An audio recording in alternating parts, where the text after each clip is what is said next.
Vueltas y revueltas. Trazan caminos, entretejen mundos, renuevan aires, abren puertas, encienden debates.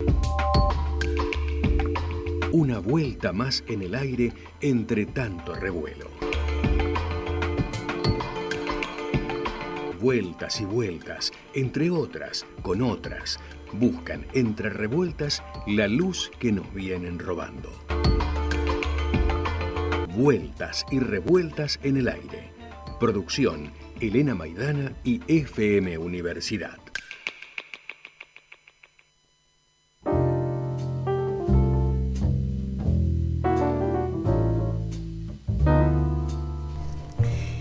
(17:07), día jueves, está ya, como decíamos, Elena Maidana con nosotros y con nosotras. Elena, buenas tardes. ¿Qué tal? Buenas tardes, ¿cómo están? Muy bien. ¿Cómo estás, Alicia, Pedro? Acá estamos arrancando esta segunda parte del programa. Te decía fuera de aire, va caminando nuestro podcast de vueltas y revueltas en el aire, que lo pueden recuperar en nuestro canal de YouTube, Otro Aire en Universidad. De paso se suscriben y la escuchan a Elena cuando quieran, digamos. Y a vos. Y también. Y el programa. Sí, totalmente. Nos escuchan aquí, eso ya cuando quieran, que es otra forma de escuchar, digamos, ¿no? Tal cual. Elena, bueno, hoy vamos a retomar, decíamos fuera de aire también, mujeres y revolución. Sí, vamos a dar vueltas en torno a esas revueltas casi siempre olvidadas, negadas, y ya que estamos en la semana de mayo, dije, ¿por qué no ponernos a pensar? ¿Por qué no preguntarnos? ¿Por qué no ir más allá de las figuritas del Villiquen, de los actos patrios escolares, de los manuales escolares? Es decir, de esa versión chiquitita, pequeña de la revolución. Como que la revolución se pudiera condensar en un día, o sintetizar o cristalizar en un día, en una semana, y después otra vez a la cotidianidad y al olvido. Entonces, recuperar esta idea de que la revolución en realidad son procesos de largo alcance, procesos históricos sumamente conflictivos, de muchas tensiones, de muchas contradicciones, donde se libran a la vez distintas revoluciones, o sea, como que en el proceso revolucionario tensionan proyectos, orientaciones, más de una vez divergentes, más de una vez antagónicas. Intereses también, ¿no? Absolutamente, porque esas orientaciones están vinculadas con intereses, también con deseos, con imaginarios. Entonces, bueno, pensé mover algo, mover las figuritas, ir más allá del Villiquen, digo, y entonces, para eso no soy historiadora, entonces mi aproximación a estos procesos lo hago como, en este caso, como feminista y desde la perspectiva feminista. Entonces, la pregunta es, bueno, ¿y las mujeres en la revolución, en estos procesos revolucionarios, dónde estaban? ¿Qué hacían? ¿Hubieron mujeres revolucionarias? Y bueno, hurgando un poco, revisando textos, revisando versiones de la historia, entonces me encuentro con que en ese largo proceso uno va encontrando nombres olvidados, nombres absolutamente ignorados. Entonces, por ejemplo, pensar que la Revolución de Mayo tuvo sus antecedentes en esto que es América Latina, incluso América Central, y uno puede citar como antecedentes más reconocidos el de la Revolución Haitiana, que fue en 1771, incluso antes que la Revolución Francesa y la Revolución Norteamericana, y fue una revolución negra. O sea, la primera revolución de la modernidad fue una revolución negra. Y hecha... Una revolución de esclavos. Digamos. Una revolución de esclavos, exactamente. Una revolución de esclavos que se rebeló contra las condiciones indignas de más que de vida, indignas de muerte indigna, de trabajo en condiciones atroces, y esa revolución, que es la revolución haitiana, termina en el fracaso, porque y se dan estas paradojas en la historia. En ese entonces Haití dependía de la corona o del imperio francés. Y es el imperio francés, o sea, son los republicanos franceses que estaban llevando a cabo la revolución que aparece como el prototipo de la revolución moderna, la revolución burguesa, que va a dar origen, que va a generar la transformación o el paso del feudalismo al capitalismo, a las sociedades modernas, capitalistas, burguesas. Esos que estaban librando esa revolución son los que de algún modo le van a dar la espalda y van a traicionar y van a mirar para otro lado, cuando no van a promover una feroz represión a esa primer revolución americana, sudamericana.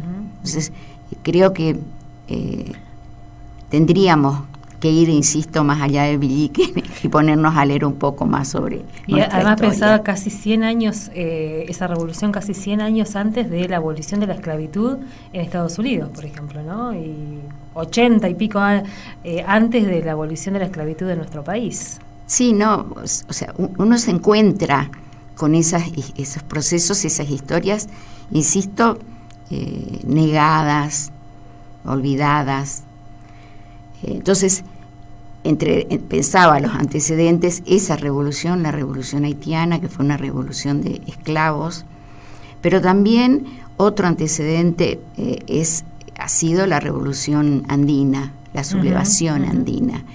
Y allí, esa revolución que se dio primero en el Perú, en Cusco, y que tuvo como protagonistas a Gabriel Condoncarqui, más conocido como Tupac Amaru II, y su mujer, Micaela Bastidas.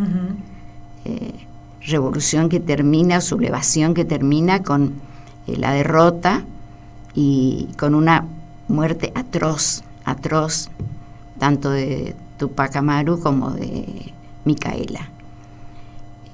Pero esa sublevación, esa sublevación andina va a tener un segundo momento ya en lo que es el Alto Perú, lo que es Bolivia hoy, y allí las figuras que van a conducir o que se van a reconocer como conductoras de ese, como jefas de ese movimiento, también una pareja. Y es interesante ver esto, una pareja indígena. Es decir, en realidad después uno podría analizar, esas historias, porque en realidad hay cruzas, ya hay mestizajes, pero esa pareja, que en este caso es Tupac Katari y Bartolina Sisa. Es decir, otra pareja de revolucionarios que va a llevar adelante y que va a conducir la revolución andina, el segundo momento de la revolución andina, y que también va a volver a ser van a volver a ser derrotados y van a volver a morir en situaciones de una crueldad extrema. Es decir, la muerte, por ejemplo, en el caso de Micaela Bastida, le cortan primero la lengua, después la degüellan. Además tenía que ser disciplinador. Absolutamente. Era realmente muertes que tenían que servir de escarmiento para que nadie más, ningún indígena más osara levantarse contra el amo. Contra el amo imperial, contra el amo colonial, pero también el amo blanco y el amo de las élites criollas. Entonces, además el criollo quería diferenciarse absolutamente, del indígena, digamos, ¿no? Es decir, absolutamente. Entonces, ver esos procesos y recuperar esas historias y recuperar esas figuras. Uh-huh. Es decir, el movimiento feminista nos permite recuperar la figura de Micaela Bastida, de Bartolina Sisa, el grupo, por ejemplo, de Mujeres Creando de Bolivia, que son unas comunicadoras y luchadoras que, lideradas por María Galindo, la reivindican. Es decir, aparece como un nombre que uno que resuena y que uno después la puede escuchar, la puede leer en las paredes, uh-huh, en los grafitis, en toda la creatividad de estas mujeres feministas bolivianas que son indígenas y que hablan en aymara y en quechua. Entonces, bueno, esas luchas hay que tener también en cuenta cuando digo, bueno, las revoluciones son procesos largos, de largo alcance, uh-huh, de derrotas, de triunfos. Y bueno, pensaba, Elena, uno vuelve a esos procesos y recupera esas historias también desde nuestro propio momento, digamos, ¿no? Con lo que fuimos aprendiendo en este contexto de esta nueva ola de feminismos. Entonces es muy interesante cómo volvemos, cómo rescatamos a esas figuras y cómo se vuelven a la vida hoy, digamos, ¿no? Tal cual, o sea, esto que decía yo en uno de mis encuentros, estas memorias, estas memorias profundas que siguen estando y que vuelven a resonar en el contexto de luchas. Son las luchas los que despiertan, uh-huh, estas memorias. Uh-huh. Entonces, pensaba eso. Y por otra parte, bueno, pensando desde esos antecedentes, y bueno, y me preguntaba, bueno, pero ¿qué pasó con las mujeres acá en el proceso revolucionario de esto que después fue Argentina? Y uno se encuentra leyendo algunos libros de historia, de divulgación histórica, como los de Felipe Piña, por ejemplo, su libro de Mujeres tenían que ser, que hace una historia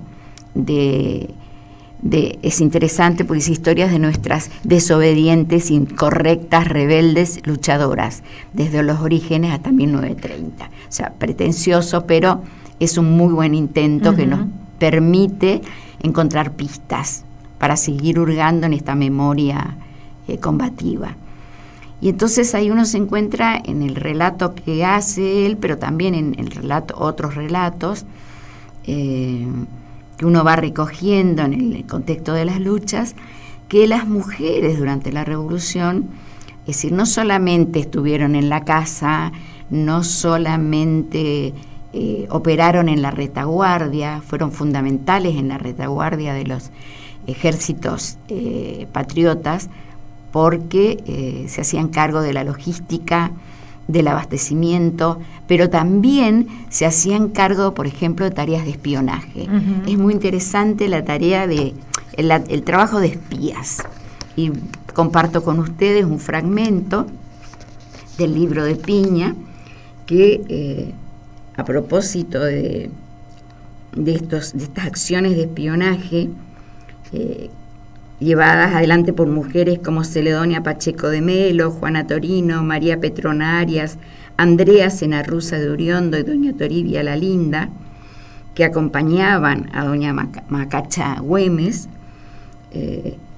y conformaban un eficiente aparato popular de inteligencia que le complicaba la vida al enemigo, como lo admitió el comandante en jefe de las fuerzas realistas, el general Joaquín de la Pezuela, cuando el 21 de julio de 1814 le enviaba una nota al virrey del Perú, señalándole la difícil situación en que se encontraba su ejército ante la acción de las partidas gauchas de Güemes, y plantea: a todas estas ventajas que nos hacen los enemigos se agrega otra no menos perjudicial, y es la de ser ellos avisados por hora de nuestros movimientos y proyectos por medio de los habitantes de estas estancias y principalmente por las mujeres relacionadas con los vecinos de aquí y de Salta, siendo cada una de estas una espía vigilante y puntual para transmitir las ocurrencias más diminutas de este ejército.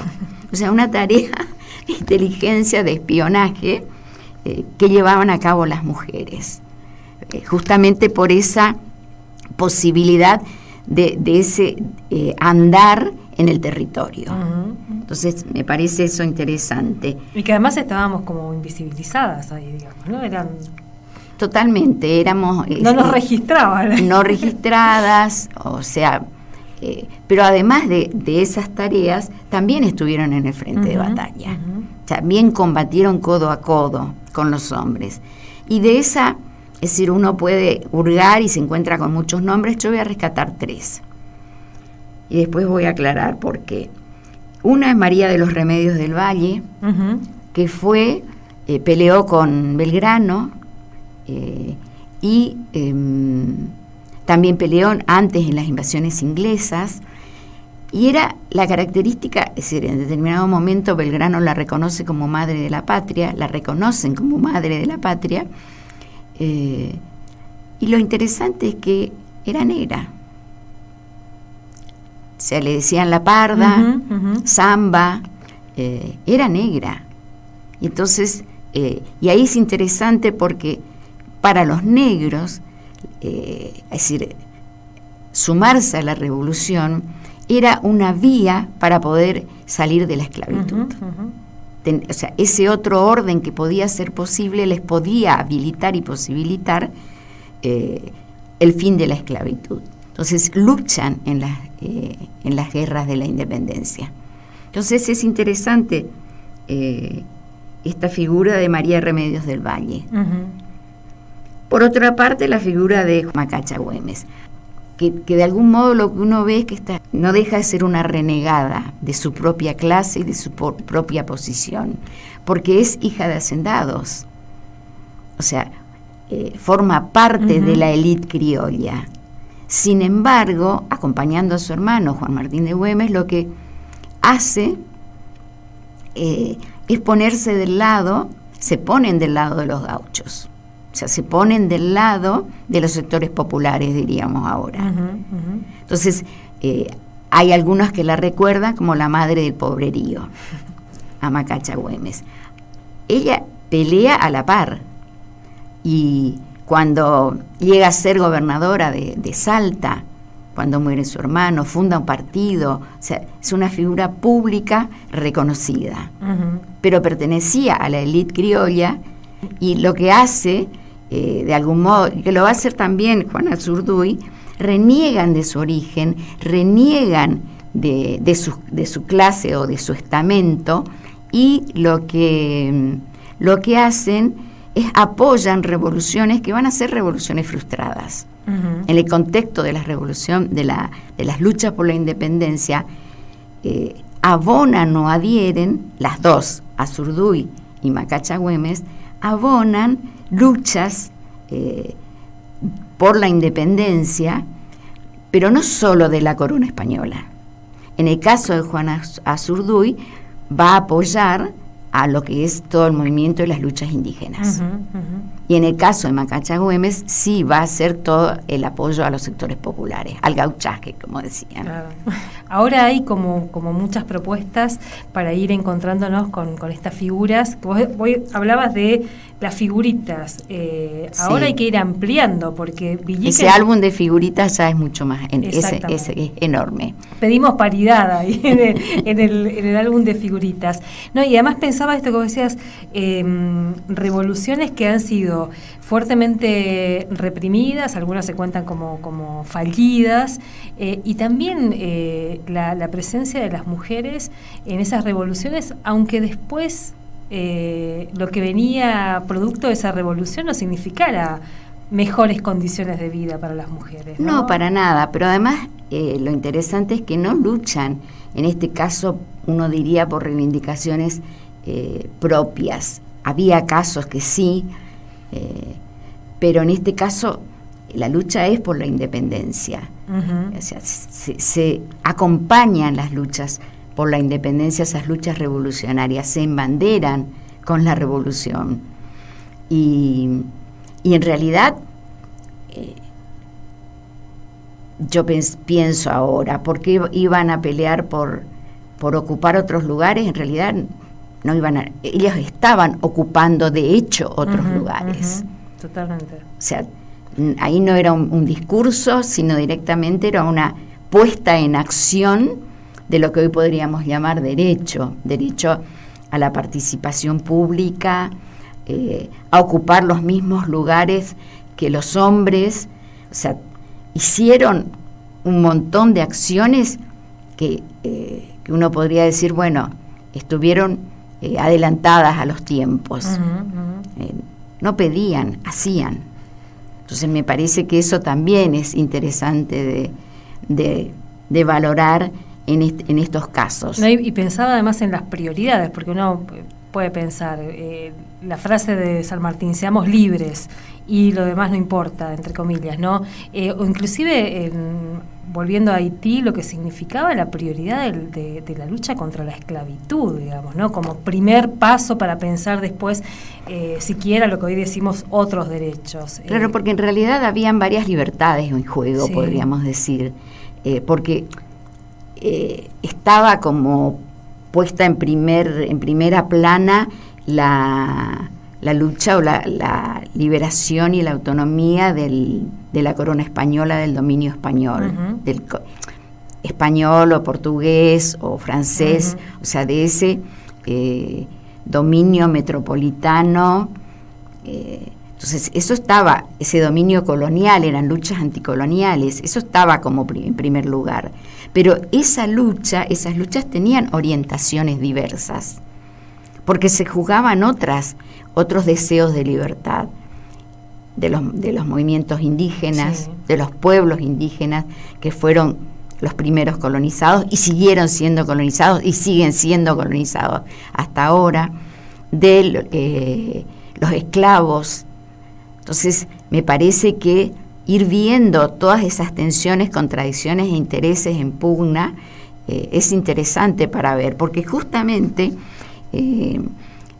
salió en estos días una nota en el suplemento Las 12, una nota de página 12 de estas mujeres, y ahí hay un planteo que es interesante, en una nota justamente sobre estas mujeres que ahora dos de ellas son los íconos de 2 billetes, de los nuevos billetes, y en esa nota justamente lo que plantea es esto, o sea, esas revoluciones tuvieron orientaciones, y estas 3 mujeres, las que nombré, Remedios del Valle, Macacha Güemes y Juana Zurduy, en realidad con sus orientaciones, sus opciones, lo que hicieron fue inclinarse para el lado, diríamos, de los más subalternos, de los subalternos, de los excluidos, de los explotados, de los sometidos. Y entonces, y esas revoluciones fueron frustradas. Totalmente. Porque en realidad la revolución, eso tiene que ver, la revolución que sale triunfante, la orientación que sale triunfante, es la revolución de la élite criolla, blanca, propietaria, ilustrada, con vínculos más que aceitados muchas veces con las metrópolis, con una o con otra, que los llevaba incluso a cambiar de metrópolis, a cambiar de dependencia, y esa revolución lleva a que, es decir, uno ve, bueno, frente a esa revolución triunfante, otras revoluciones que también estaban jugando su partida y se vieron frustradas o no llegaron a tener la resolución que se pretendía. O están inconclusas, podemos decir. Sí, sí. Siguen. Elena, bueno, dejamos acá para la próxima semana. ¿Seguimos hablando de revoluciones? No, vamos a ir para otro lado, pero antes quería un poco decir que si bien estas mujeres fueron olvidadas por la historia, que la historia siempre es de los vencedores, fueron olvidadas por la historia, pero también, o sea, por razones de historia, pero también por razones de género. Hay todo un movimiento, o sea, las luchas de renovadas de liberación de las décadas 60 y 70 en América Latina, empezaron a traerlas al presente. Y en ese contexto simplemente destaco un ejemplo, el disco de Mujeres Argentinas, uh-huh, de Ariel Ramírez y Félix Luna, que reivindica a muchas de esas mujeres, y entre ellas a Juana Zurduy. Pero también, ya más en este siglo, las luchas feministas van a, como decíamos hoy, van a volver a remover esas aguas de la historia, esas memorias, y vuelven a traer estas figuras. Entonces ahí nos encontramos con diferentes publicaciones, como esta que comenté, el libro de Felipe Peña, Mujeres tenían que ser, o también varios libros de Galeano, Memorias del Fuego, el específico Mujeres, uh-huh, uh-huh, de Galeano, donde hay toda una búsqueda y un relato otro de esas presencias, ausencias. Y ahora más reciente ya, y esto sí, con esto voy a ir cerrando, las ediciones de la editorial Chirimbote, las publicaciones de la editorial Chirimbote y Sudestada, que vienen publicando para niños, para reemplazar los manuales, uh-huh, escolares, vienen publicando una colección que se llama la colección Antiprincesas. Y en esa colección de Antiprincesas hay un número, por ejemplo, el número 4, que es sobre las guerreras. Uh-huh. Está accesible, uno las puede buscar, está en PDF, o sea, a los que le interesa, buscan Chirimbote, editorial Chirimbote, Antiprincesas número 4, las guerreras, accedes, bajás y tenés ese material. Entonces, bueno, hay mucho para volver para leer, para releer y para volver a ver la historia desde otras perspectivas, uh-huh, con otras lentes. Eso que no veíamos antes, ahora que volvemos con este otro lente, vamos encontrando, me parece. Así que gracias, Elena, por venir, y nos encontramos la semana que viene. Nos encontramos la semana que viene. Y el espacio de Vueltas y Revueltas en el Aire, después lo subimos a YouTube, y ahí nos van a encontrar también en nuestro sitio y nuestro canal de YouTube, que es Otro Aire en Universidad. La la la la, la la la la la, la la la la la,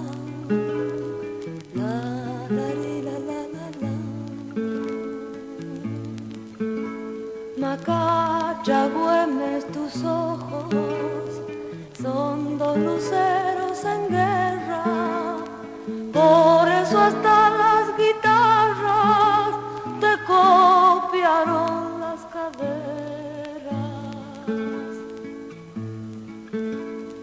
En tiempos de serenata, la oscuridad de tus trenzas brillaba como las lanzas a flor de la montonera. La la la la la, la la la la la,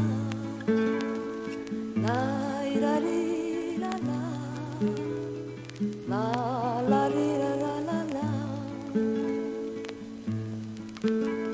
Mamita del pobrerío, palomita mensajera, que entre el gauchaje lucías lo mismo que una bandera.